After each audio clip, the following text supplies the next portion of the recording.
Hello friends, this is PP and welcome to Law for All. In this lesson, we're going to be learning about how to draft a criminal complaint which is to be filed before the police.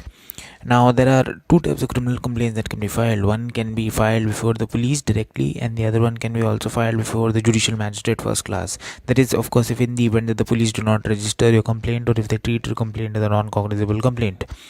Now, a FIR has to be filed always under section 154 of the Criminal Procedure Code, and which can, again, as I've pointed out, can also be filed before the judicial magistrate first class. Then the JMFC takes cognizance of the complaint. If in the event cognizance is taken, then complainant is examined under section 200, and further even the police can be directed to register an offense and investigate the offense if in the event the judicial magistrate first class deems it fit to do so.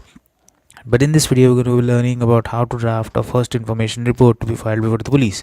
Now, before I proceed to the video, I would also like to point out that I've left some useful links on various subjects under the Indian law, like drafting of a civil suit, dishonor of check, consumer complaints, and various other topics in the description section below.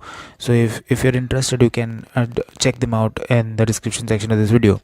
Now, proceeding further, in this video, I have already prepared a draft complaint to be filed with the police for your ready reference, and I will also point that out to you guys. Now, this is the complaint that I have prepared. Now, as you can see, I have purposely skipped out not disclose the name of the person and the residential address and other details of the person who has filed this present complaint for confidentiality reasons. And yes, accordingly I have prepared the complaint. Now, a complaint is essentially a formal letter. It is nothing more than a formal letter which is to be addressed to the police, and which is to be drafted in a simple and efficient manner so as to disclose all the facts, and so that the person who is reading the complaint can understand as to what sort of an offense has been committed. Now, so first you have to state the name of the complainant and the residential address and the mobile number, as if in the event that is available, and such a disclosure is absolutely necessary. It is absolutely essential, without which the police will not register the offense. Further, the complaint is always to be addressed to the police inspector of a specific police station. There is some tendency of some people also to address it to us, to the SP or to the IGP or various other higher ranking officers, but it is always in my respectful consideration that it is always better to be that the complaint is addressed to the police inspector, and that to of a specific police station within whose jurisdiction the offense has been committed, because also it is the tendency of some police inspectors to not register offenses on the grounds that the offense is not committed within that jurisdiction. Now, an FIR can also be filed. Before I go any further, I would also like to mention that an FIR can also be filed in oral or as well as in writing. One can either register the complaint and file it, or otherwise one can also orally go and disclose the facts as regards the commission of the offense, and the police are required to reduce them down to writing, obtain a counter signature, and register the FIR. But I always suggest that a complaint is filed in writing, because if a complaint is filed in writing, then the facts are correctly reduced down to writing on the piece of paper, which is then countersigned by the police, and a copy is always retained by the complainant. So, proceeding further, in the subject of the complaint, the name of the person against whom the complaint is filed, the residential address, the contact details if any, and the specific sections under which offense has been made or committed by the person has to be stated. And furthermore, even if the offense is a specific name or a title, then that also will have to be stated.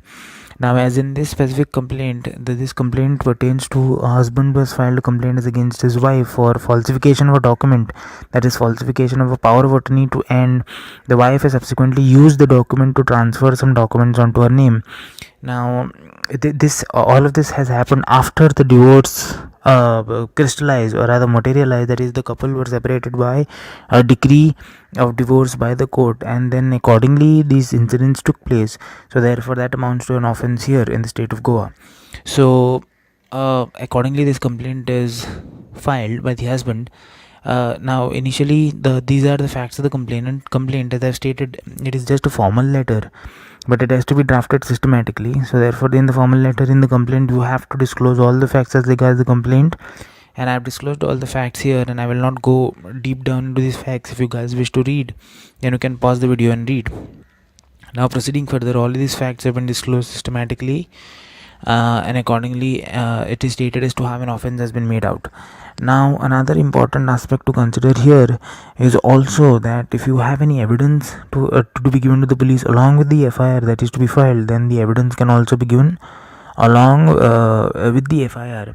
As in this case, the complainant had a copy of the power of attorney, so therefore the complainant has also tendered the copy of the power of attorney, and also to make sure that you make a mention of that power of attorney in your complaint, so that it is always stated on record. Now proceeding further, finally the rest is the facts of the case. Finally, what I wish to point out here is that again you have to make specific mentions of the sections under which a complaint has been filed, the law under which it has been filed. If the complaint of the offense has a specific name given to it by law, then that name will have to be stated, and further eventually it will have to be stated that the accused will be dealt with in accordance with law.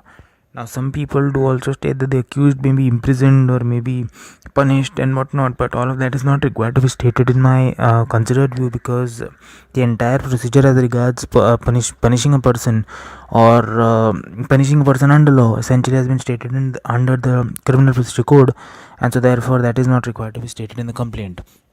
Now one very important aspect of the complaint that I wish to drafting a complaint that I wish to point out here is that a complaint should always be drafted in such fashion that it has substance, that the complaint has to be of such nature that it draws the attention of the police officer, because it is the tendency of most police officers to be dismissive and not to register offences, because there are hundreds of thousands of complaints filed every month in police stations all over, and so therefore the police just do not have some time sometimes to take interest and take cognizance of all those offenses that have been committed. So therefore their tendency is generally to be dismissive.